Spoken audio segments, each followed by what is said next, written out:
내줄시는 하나님의 귀한 말씀은 신약성경 요한복음 3장 말씀 16절 17절이 되겠습니다. 요한복음 3장 16절 17절을 우리 함께 한 목소리로 봉독하도록 하겠습니다. 하나님이 세상을 이처럼 사랑하사 독생자를 주셨으니 이는 그를 믿는 자마다 멸망하지 않고 영생을 얻게 하려 하심이라. 하나님이 그 아들을 세상에 보내신 것은 세상을 심판하려 하심이 아니요 그로 말미암아 세상이 구원을 받게 하려 하심이라. 아멘. 할렐루야. 이 자리에 함께한 우리 모두에게 하나님의 크신 위로와 평화와 기쁨이 임하기를 축복합니다. 한 유명 인사가 텔레비전에 출연해서 자신이 읽은 책에서 깨달은 감동적인 이야기 한 편을 소개했습니다. 뇌에 이상이 생겨서 혈관이 터지면 이 뇌졸중, 중풍 이렇게 생기잖아요. 그런 환자가 참 많아요. 젊은이들도 요새 그런 병에 많이 걸린다고 하는데, 그렇게 되면 이 팔이나 다리가 마비가 돼서 특히 팔이 이게 잘못되면 이렇게 오그라든단 말이죠. 살아있는 동안에 이 수술을 해도 그게 안 고쳐지고 펴지지를 않는다는 겁니다. 요 앞에 요양병원에 보면 이렇게 오그라들고 다리가 마비되어서 이렇게 불편하게 걸어다니는 사람을 종종 볼 수가 있습니다. 그런데 살아있는 동안에는 그렇게 굳어져서 펴지지 않던 이 오그라진 팔이 사람이 탁 숨을 거두는 순간에 풀어진다는 거예요. 이 놀라운 발견이잖아요. 그래서 그는 텔레비전에 출연해서, 여러분, 제가 책에서 놀라운 이야기를 들었습니다. 우리가 참 주변에 보면 안타깝게 팔다리가 마비된 분들이 계시잖아요. 팔이 오그라들어서 무엇인가 움켜쥐는 모양을 하고 있는데 이게 펴지지를 않습니다. 수술로도 안 됩니다. 그런데 이 손이 저절로 펴질 때가 있습니다. 그때가 언제인지 아십니까? 바로 인간이 호흡이 멈추는 순간, 죽는 순간 그 손이 저절로 펴진다는 것입니다. 사람이 살아있을 때 욕망에 사로잡혀 이 세상에 많은 것을 움켜잡더라도 죽을 때는 다 내려놓고 빈손으로 우리는 떠나갑니다. 그야말로 공술의 공수거, 빈손으로 왔다가 빈손으로 가는 것이죠. 그래서 관 속에는 서랍이 없고 수의에는 주머니가 없지 않습니까? 그러니까 많은 사람이 그 이야기를 듣고 고개를 끄덕끄덕하면서 숙연해졌어요. 그런데 얼마 후에 이분의 어머님이 소천을 해서 돌아가셨어요. 어머니의 운명을 확인한 뒤 눈물을 흘리면서 그 어머니의 손을 보았습니다. 그런데 웬일입니까?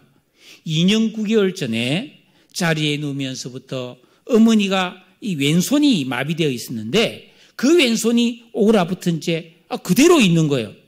아니, 분명히 사람이 호흡이 멈추면 이 마비된 손이 풀어진다고 되어 있는데 우리 어머니가 이게 안 풀어지고 있다는 것은 우리 어머니가 아직 돌아가시지 않았다는 것을 의미하지 않는가.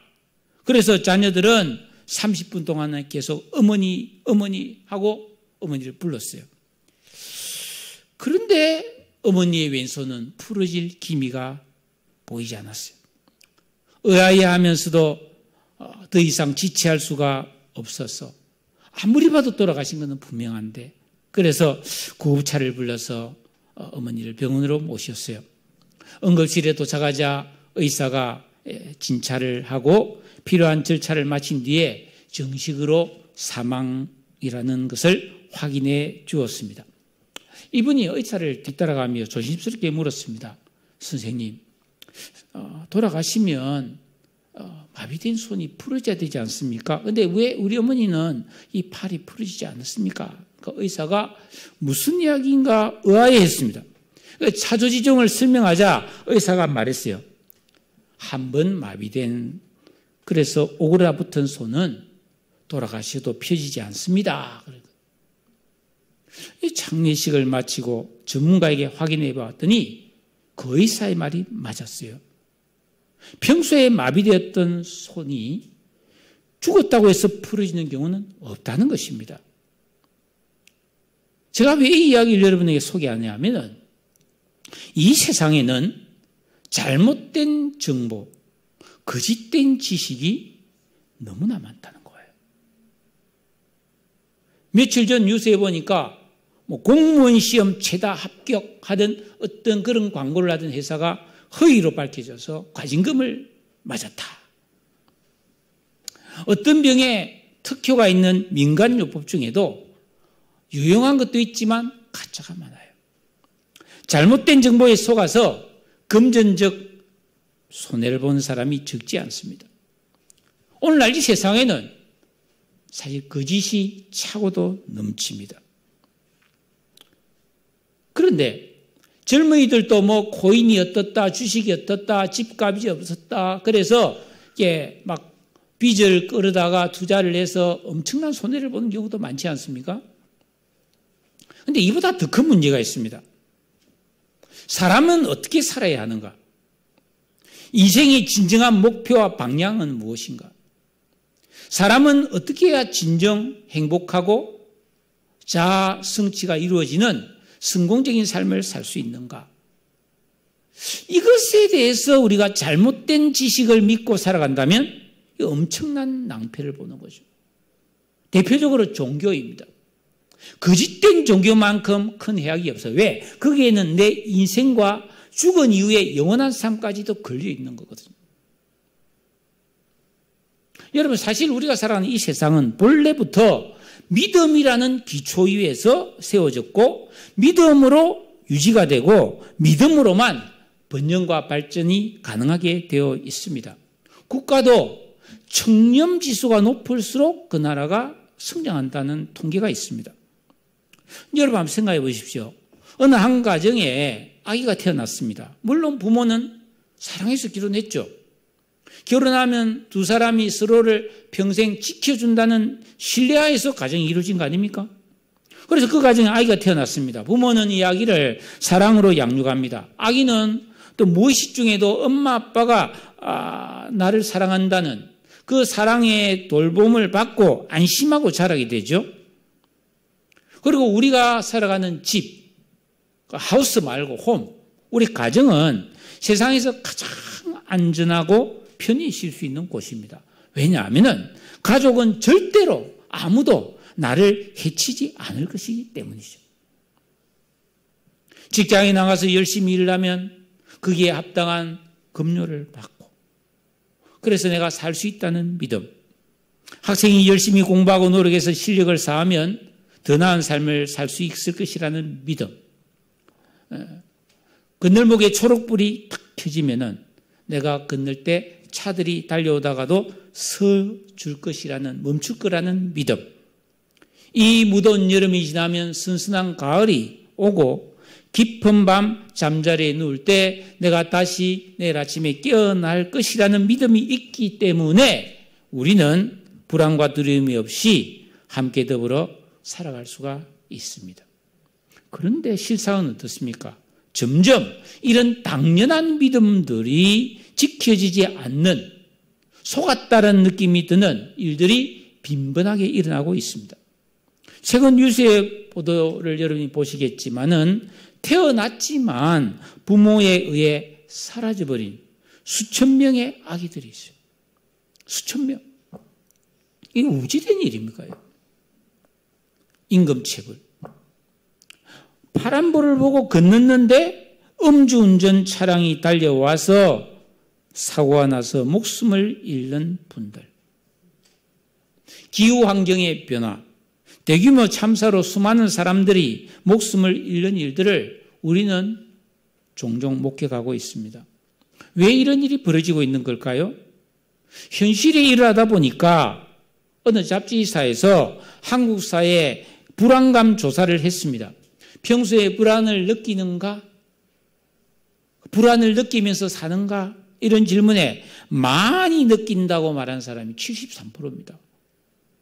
그리고 조금 느낀다는 사람이 20%, 합계 93%가 살아가면서 불안감을 항상 느끼며 살고 있다는 거죠. 전쟁이 나지 않을까? 경제가 나빠지지 않을까? 직장을 잃지 않을까? 특별히 내가 중대한 병에 걸리지 않을까? 교통사고를 당하지 않을까? 범죄의 대상이 되지 않을까? 이런 이유랍니다. 여러분, 불안감은 심각한 질병입니다. 불안감은 우리의 에너지를 굉장히 빼앗아 가거든요. 그래서 우리가 100이라는 에너지를 갖고 살아야 되는데 불안감을 느끼면 그게 솔솔 물이 새듯이 새어서 80%, 70% 이러면서 우리는 적은 에너지로 살아가야 돼요. 고달픈 거죠. 미국의 경우에는 1년에 약 700억 개의 신경안정제가 소비된다고 합니다. 하루 2천만 개 이상입니다. 여러분, 미국 같은 초강대국에 살면서도 사람들에게 여전히 평안이 없다는 것이죠.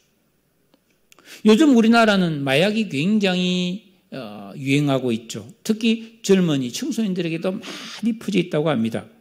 왜 그런 위험을 무릅쓸까요? 여러분, 마약하다가 이렇게 발각되면은 감옥에 가고 연예인이라든지 유명인사들이 혹은 재벌가에 있는 사람들이 그렇게 하면 사회적으로 얼마나 손가락질을 받게 됩니까? 그런데 그런 위험을 무릅쓰고 그 마약을 찾아서 돈을 들여가면서 먹는 이유가 뭘까요? 평화가 없다는 거예요. 마음의 근심과 두려움을 해결할 길이 없는 거죠. 기쁨이 없는 것입니다. 너무 가련하죠. 여러분, 사람이 살아가는데 이 평안이라는 것은 너무 중요하지 않습니까? 그런데 이 평안이라는 것, 참 평안이라는 것은 외부로부터 주어지는 것이 아니라 내 속에서 만들어져야 된다는 거예요.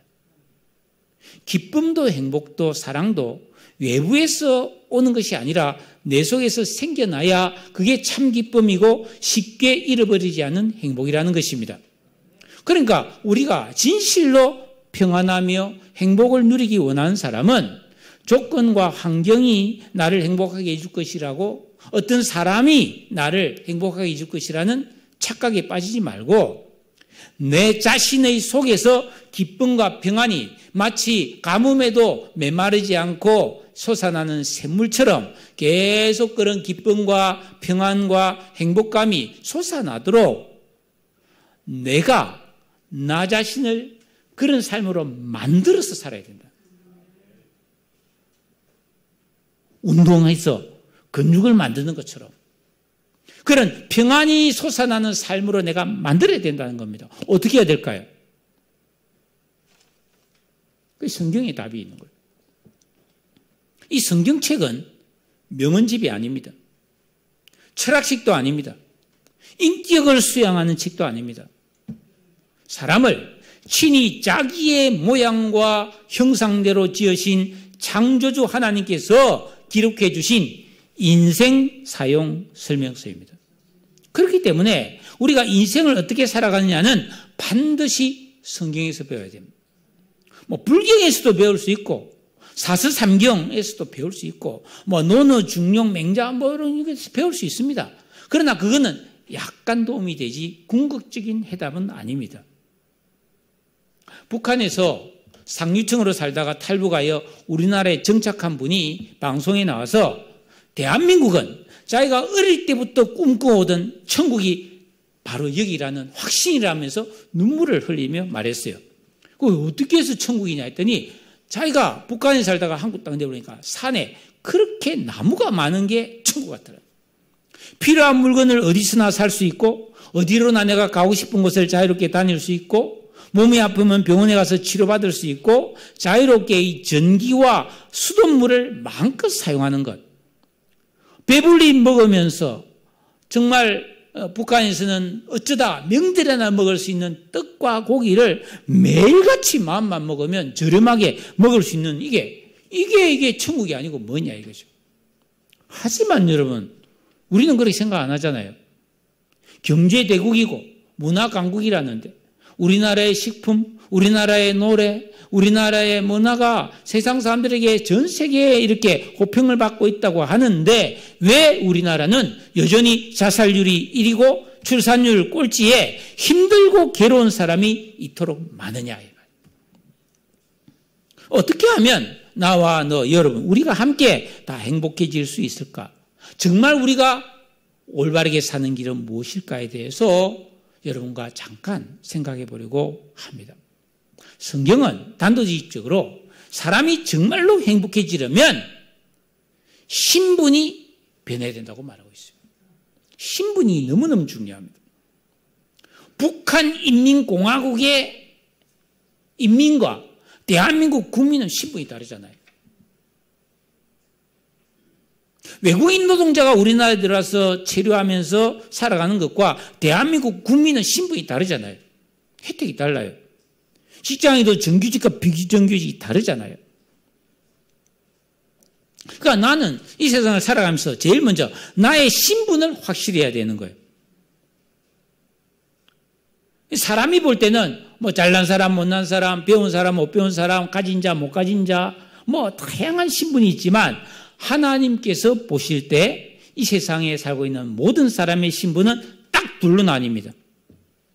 죄를 지어서 벌을 받고 영원히 멸망할 사람이 있고, 죄를 지었지만 예수 믿고 구원받아서 하나님께 용서받아서 영원히 복을 누리며 살아갈 하나님의 자녀가 있습니다. 죄인과 하나님의 자녀, 영원히 멸망받을 사람과 영원히 복을 받을 사람, 신분이 너무나 다른 두 부류의 사람들이 이 세상에 섞여서 살아가고 있습니다. 여러분, 죄인의 특징은 진정한 평안과 행복을 누리지 못한다는 것입니다. 성경에 보면은 처음에 하나님이 이 세상에서 이 천지를 창조하시고 사람을 만들었을 때 아담과 하와였죠. 이 두 사람은 에덴 동산이라는 낙원에서 부족함이라고는 조금도 없는 완전하고도 풍족한 행복을 누리며 살았습니다. 그런데 뱀으로 위장하고 찾아온 마귀의 유혹을 이기지 못하고 하나님이 먹지 말라는 선악과를 따먹음으로써 하나님께 죄를 짓고 그 하나님과의 관계가 멀어져 버렸어요. 그렇죠? 죄는 관계를 파괴하잖아요. 내 친한 친구가 뭐 살인을 했다, 내 것을 뭐 훔쳤다, 나를 속였다 하면 멀어지잖아요. 그러니까 죄는 관계가 깨어지는 거죠. 그래서 아담과 하와는 하나님과의 관계가 멀어져 버렸어요. 그리고 그들이 살던 낙원 에덴에서 쫓겨나고 말았어요. 그때부터 사람들은 하나님의 돌봄과 사랑이 없이 스스로 모든 생활을 책임져야 했습니다. 마치 고아나 가출한 어린 소년, 소녀 가장처럼 고달픈 인생을 살게 된 거예요. 질병이 생기고 죽음이 찾아왔습니다. 힘겹게 먹고 살아야 하다 보니 경쟁을 해야 되고 싸워야 하고 서로 미워하고 뜻대로 안 되니 걱정근심이 생기고 불행한 사람이 많아졌습니다. 여러분, 인류의 역사를 어떤 사람은 전쟁의 역사라고도 말하지 않습니까? 왜 전쟁합니까? 빼앗으려고 전쟁하는 겁니다. 그 나라에 가서 그 나라의 것을 빼앗아서 잘 살려고 전쟁하는 겁니다. 러시아가 왜 우크라이나를 침공했습니까? 그 땅 빼앗으려고 간 거죠. 왜? 우크라이나가 곡창지대잖아요. 뭐 말은 뭐 나토가 어떻고 뭐 어떻고 하는데 사실은 다 뭐예요? 빼앗기 위해서거든요.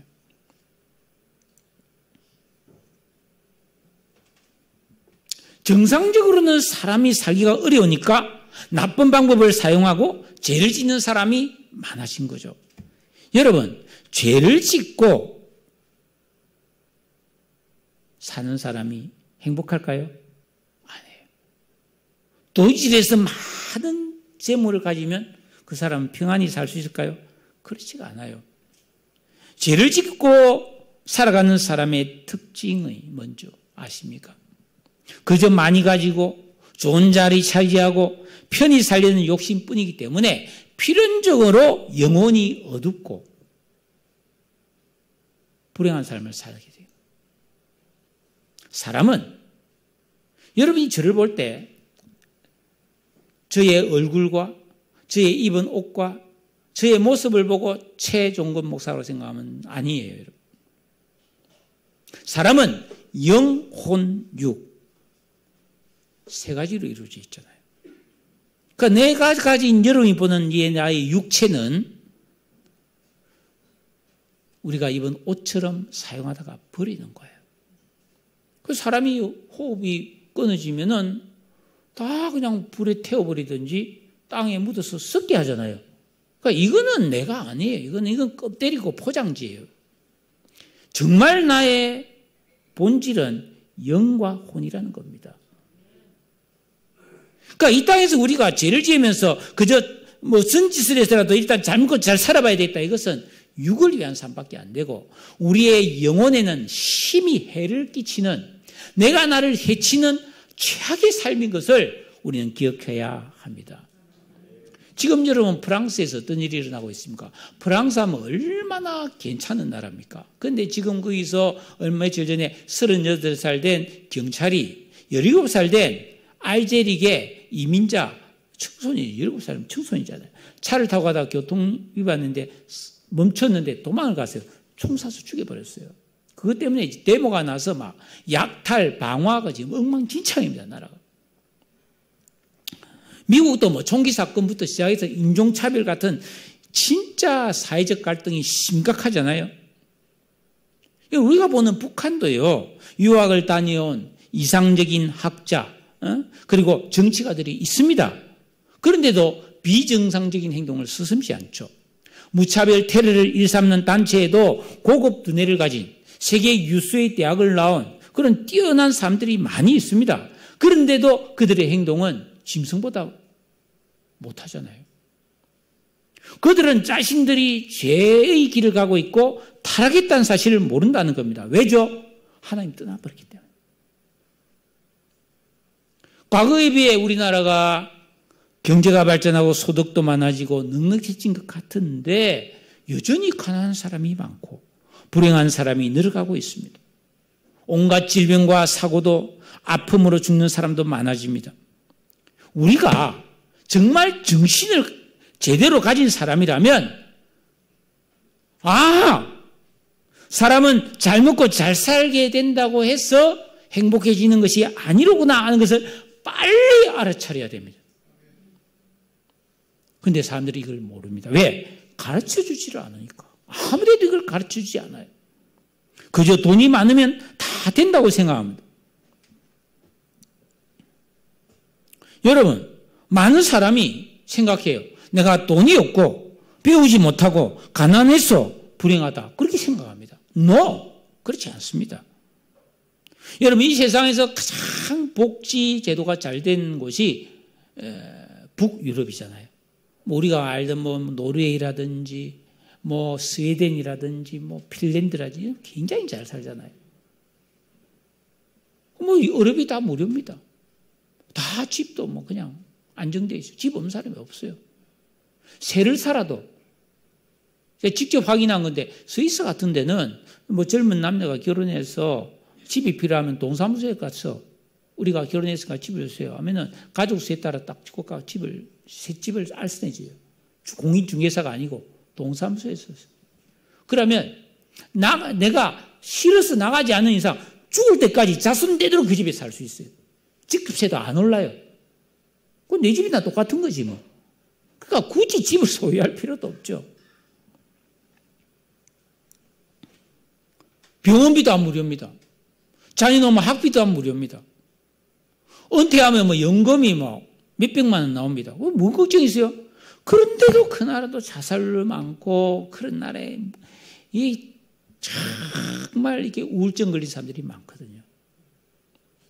왜일까요? 예? 하나님의 말씀인 성경에 그 답이 나와 있습니다. 사람이 진실로 행복해지려면 하나님의 자녀의 신분을 회복해서 하나님의 도움과 보호와 인도와 사랑을 받아야 비로소 행복의 첫걸음을 시작할 수가 있습니다. 그래야 죄로 망가진 인간의 본성이 회복되어지는 거예요. 내 안에서 행복함이 솟아날 수 있는 길이 여기에 있다는 겁니다. 그럼 어떻게 해야 우리가 하나님의 자녀가 될 수 있는가? 하나님은 죄가 없는 사람이라야 하나님의 자녀로 삼아줍니다. 그런데 다른 사람들 앞에서 죄를 짓지 않을 뿐 아니라 내 스스로도 양심에 비추어 부끄러운 생각이나 행동을 결코 하지 않고 살아가는 사람이 이 세상에 어디에 있습니까? 다른 사람들은 나를 그래도 꽤 괜찮은 사람이라고 인정해 주더라도 내가 나를 볼 때에 사실 나는 나쁜 사람이야, 들키지 않았을 뿐 나는 죄인이야 라는 마음을 가진 사람이 이 세상에 얼마나 많은지 모릅니다. 그래서 성경은 말합니다. 모든 사람이 다 죄인이다. 한 사람도 빠짐없이 다 죄인이라고 선언하고 있습니다. 그 증거가 무엇이냐? 모든 사람이 죄인이라는 증거는 죄의 결과는 반드시 죽음이거든요. 그래서 안 죽는 사람이 있으면 그 사람 죄 없는 사람이에요. 그런데 이 세상에 안 죽는 사람이 어디 있습니까? 좀 오래 사는 사람은 있지만은 안 죽는 사람이 없잖아요. 우리나라 역사가 5,000년인 역사인데 5,000년 동안 안 죽고 살아있는 사람이 누가 있습니까? 없습니다. 성경에 안 죽은 사람 딱 두 사람이 있죠.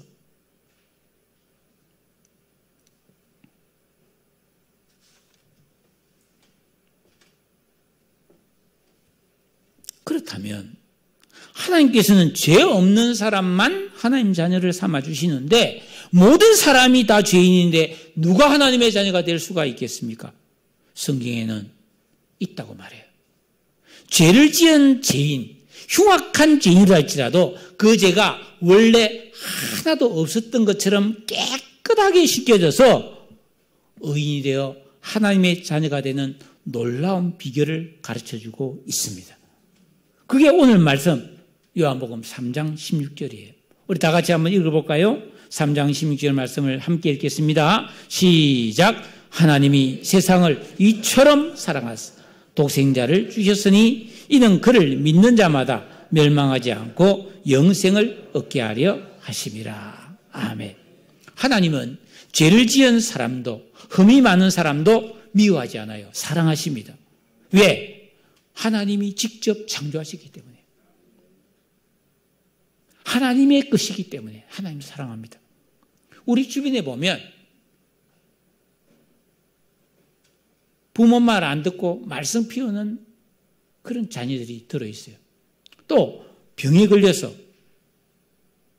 마비가 온몸 전신 마비가 되어서 평생 자리에 누워있는 그런 가족을 돌보는 사람들도 흔히 볼 수가 있어요. 왜 말썽꾸러기 자녀를 부모는 계속 사랑하는가? 내 자식이기 때문에. 왜 병든 가족을 끝까지 돌봐주는가? 사랑하는 가족이기 때문에. 하나님은 모든 사람을 사랑합니다.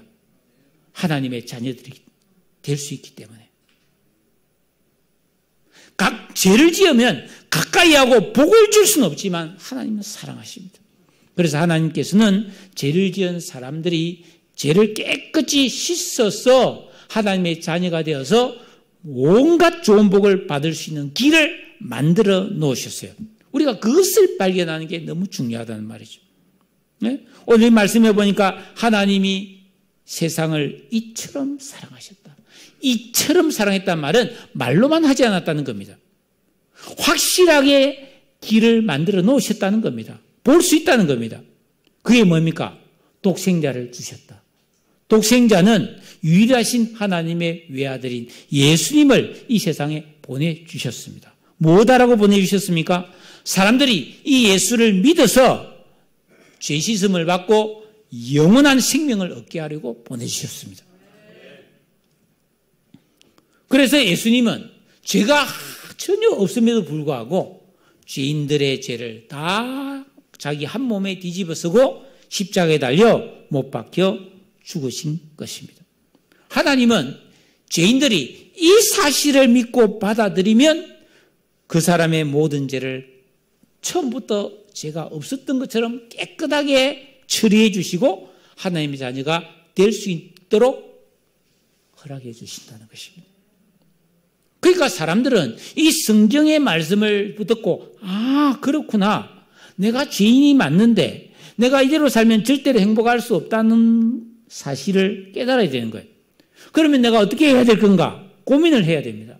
어떻게 이 좋은 방법이 없을까를 고민하며 길을 찾던 중에 예수를 믿기만 하면은 내 인생이 바뀔 수 있는 거구나.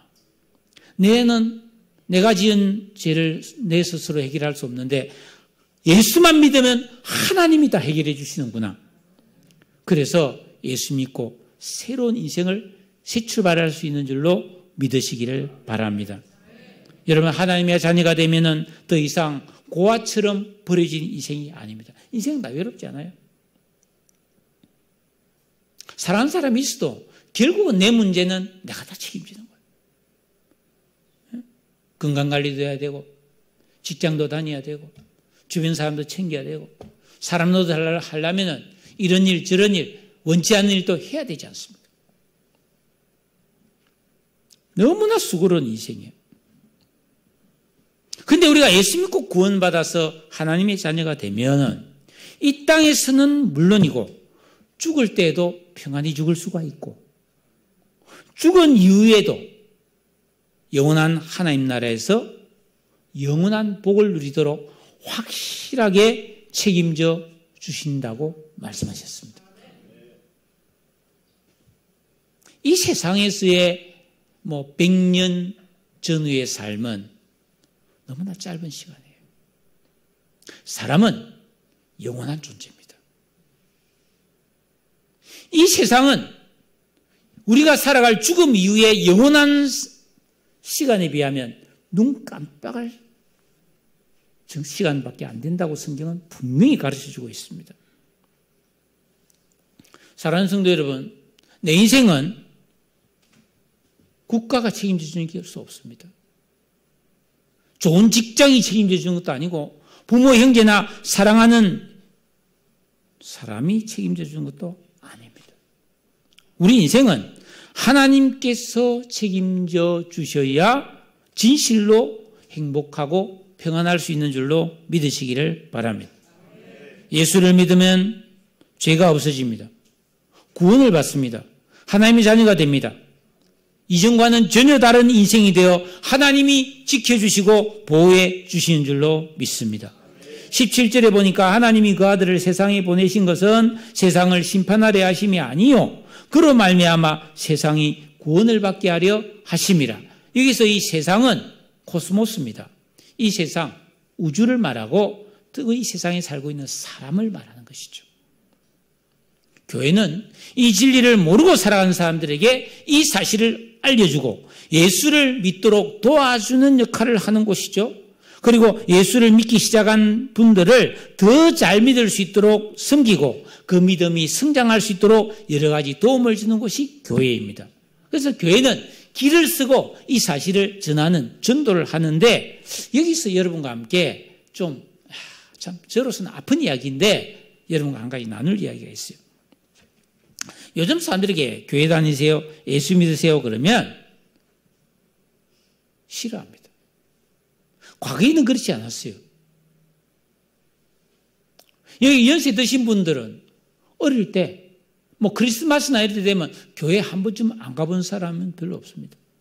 안 가더라도 욕을 안 했어요. 교회는 좋은 것이라고 생각했고 예수 믿는 사람은 좋은 사람들일 거라는 생각을 했어요. 그런데 지금은 그렇지 않아요. 교회가 더 나쁘고 예수 믿는 사람이 더 악질인 사람이 많다. 그렇게 생각하는 시대가 되었어요. 왜? 교회가 타락했다는 겁니다. 교회 다니는 사람이 돈을 더 좋아하고 의리가 더 없고 교회 안에서 목사나 장로나 교인들이 성범죄도 많이 저지르고 부모, 형제, 자매들한테도 더 잘못하는 파렴치한 그런 행동을 하는 교인들이 많다. 사실입니다. 하지만 그렇다고 해도 그런 이유로 예수를 안 믿어서는 안 됩니다. 예수는 모든 사람이 반드시 믿어야만 절대로 풀리지 않는 인생의 문제가 풀리기 때문입니다. 오해하지 마시고 들어주십시오. 하나님께 내가 죄인입니다 하고 자백해서 내 죄를 씻음받고 예수님을 내 마음에 모셔드리면 하나님은 그 사람의 모든 죄를 용서해 주시고 구원하여 하나님 자녀를 삼아 주십니다. 이것은 하나님의 무한하신 자비와 사랑이 있기 때문에 가능합니다. 그렇게 해서 예수 믿고 구원받은 교인을 성도라고 말하는데, 문제는 예수 믿고 구원받아서 교회를 다니고 하나님의 자녀가 됐다고 해서 저절로 그 사람이 착한 사람이 되고 정직한 사람이 되고 좋은 사람이 되는 것은 아니라는 겁니다. 교회를 다니고 있어도, 교회를 오래 다녀도 죄를 용서받은 사람들이지 실상은 똑같은 죄인이라는 겁니다. 용서받았을 뿐이지. 그래서 예수를 믿던 후에는 그 성품과 기질이 바뀌어야 되는데, 그걸 바꾸는 방법은 내 삶의 목적과 방향을 세상에서 찾지 않고 여기서 찾아야 되는 거예요.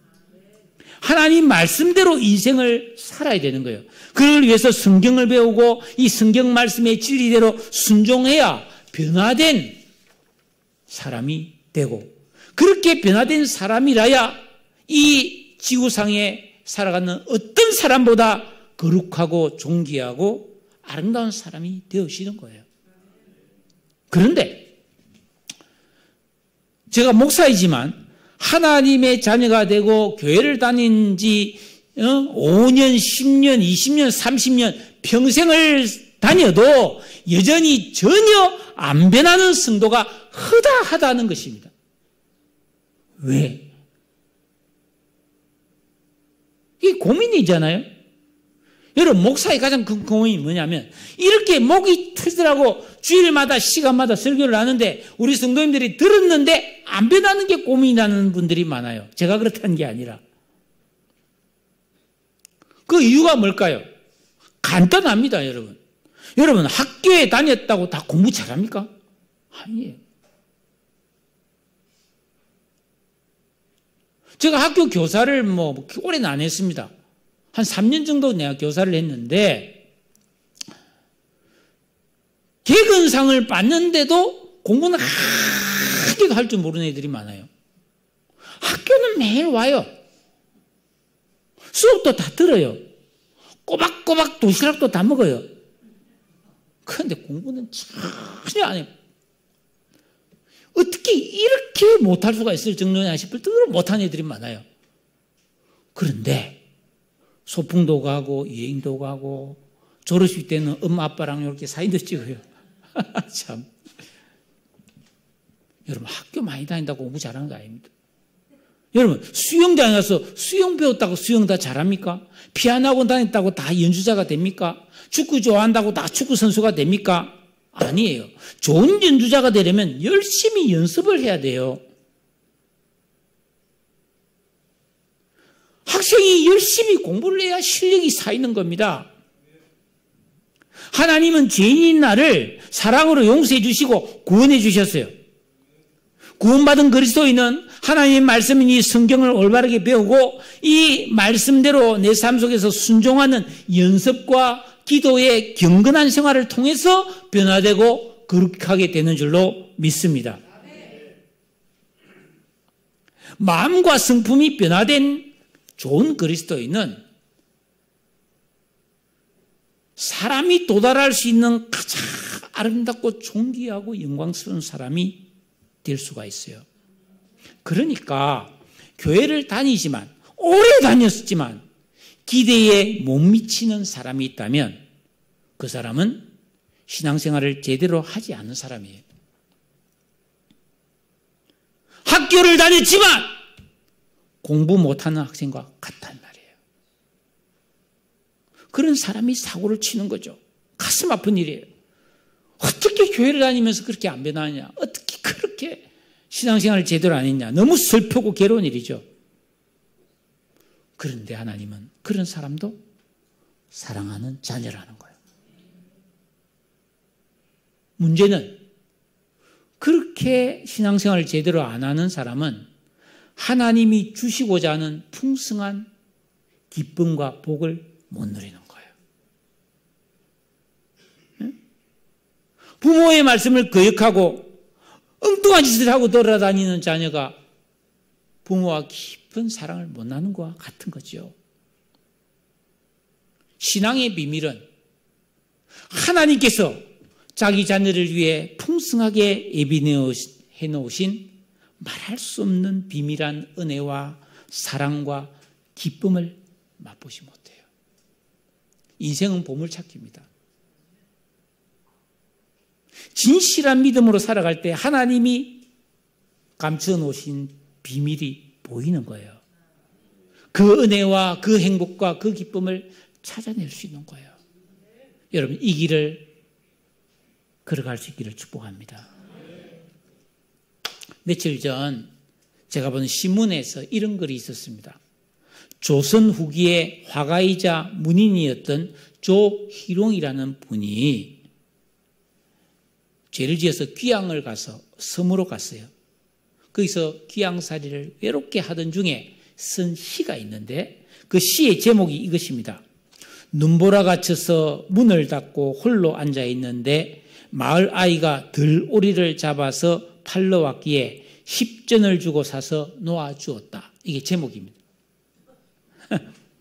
길죠, 제목이. 그 내용이 이렇습니다.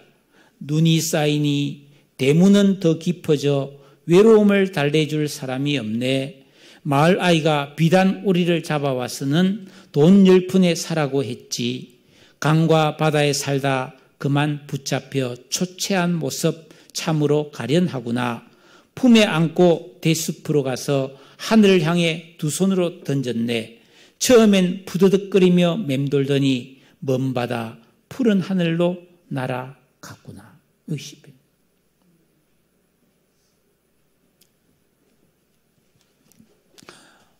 붙잡힌 야생 오리의 초췌한 모습을 보고 귀양살이하는 자신의 처지와 같다고 생각해서 그 오리를 잡아서 날려보내주었다. 나도 누가 좀 와서 이렇게 구해주면 좋겠다. 이런 슬픈 처지를 시로 노래한 글인데 이 조선 후기에 기록한 건데 우리에게까지 전해질 정도로 그 책이 있어. 그분이 쓴 책이 지금까지 전해내려온 거예요.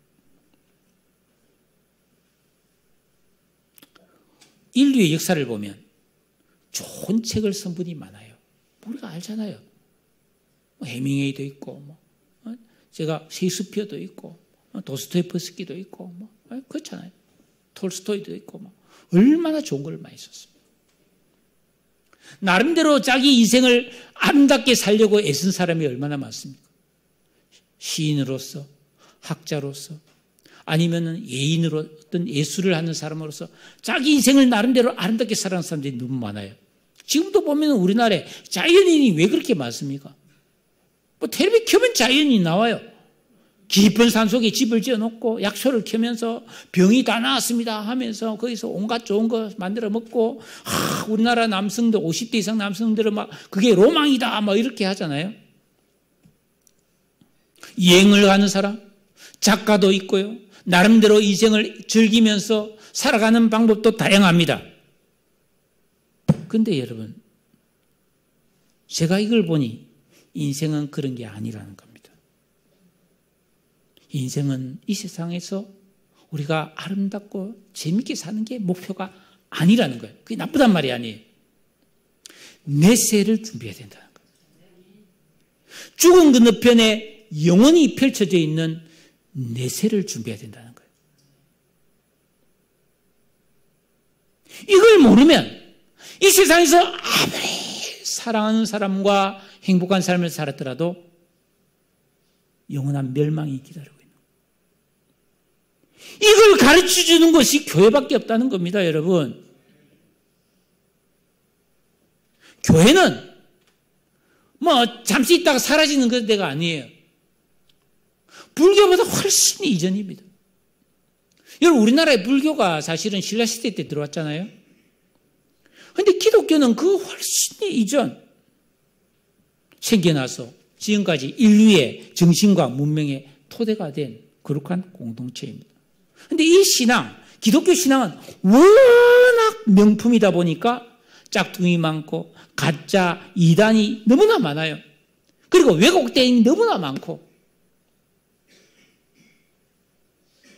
그렇지만 우리가 내가 죄인임을 고백하고 예수를 믿고 그래서 죄 용서를 받아서 하나님의 자녀가 되어서 영원한 내세를 올바르게 준비하는 이 놀라운 진리의 복음은 이 세상 금옥과도 바꿀 수 없는 귀한 보물인 줄로 믿으시기를 바랍니다.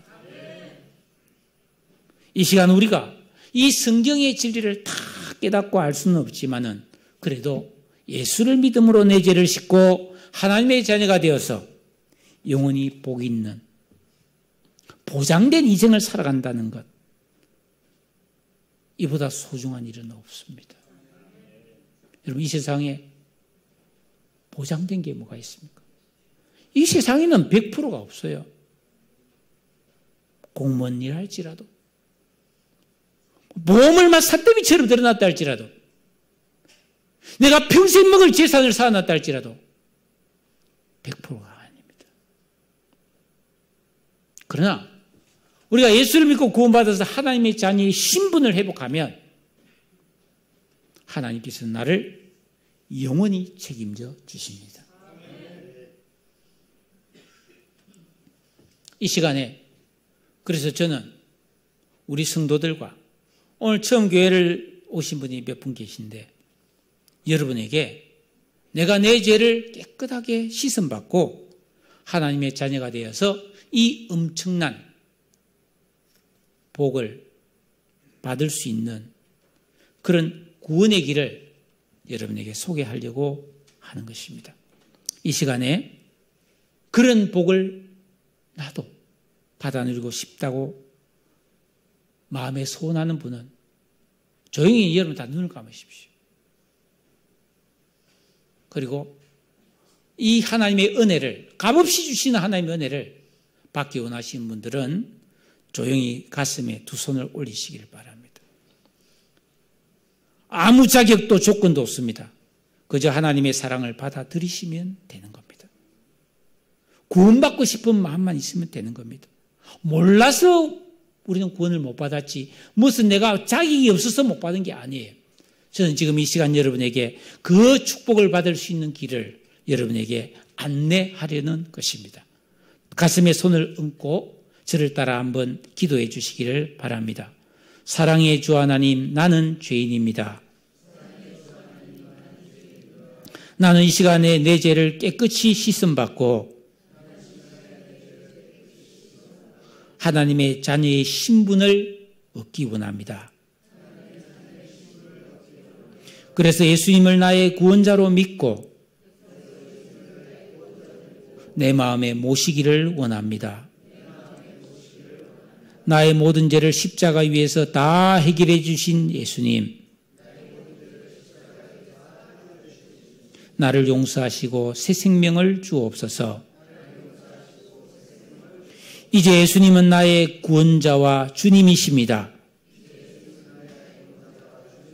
하나님은 나의 아버지가 되시고 나는 하나님의 자녀가 되었습니다.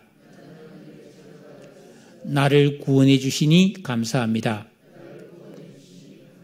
지금부터 영원토록 나와 함께 하옵소서. 예수님의 이름으로 기도드립니다. 아멘. 하나님의 은혜와 위로와 은총이 여러분의 삶에 넘치도록 부어지실 줄로 믿습니다. 찬양하겠습니다.